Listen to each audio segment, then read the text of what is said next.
नमस्कार. आज आपण बनवणार आहे कांदा बटाटे पोहे. तर चला मग बनवूया.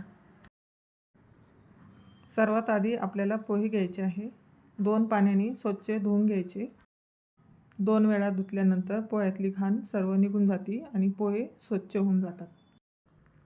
त्यानंतर मी मध्यम आकाराचे 2 बटाटे घेतलेले आहे. असे बारीक कापून घ्यायचे आहे. मी इथं कढई गॅसवर ठेवून घेतलेली आहे. तेल थोडंसं गरम झालं की शेंगदाणे तळून घ्यायचे आहे. शेंगदाणे चांगले ब्राऊन कलरमध्ये तळून घ्यायचे.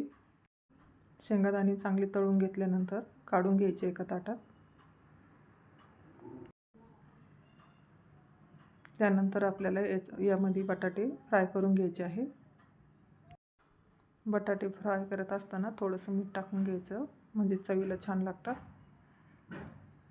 बटाटे आपल्याला असे गोल्डन कलरपर्यंत तळून घ्यायचे आहे.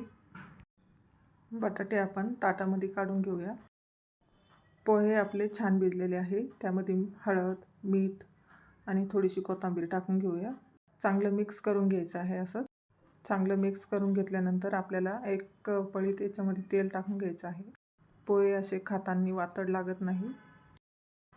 1 चम्मच आपण मोहरी टाकून घेऊया.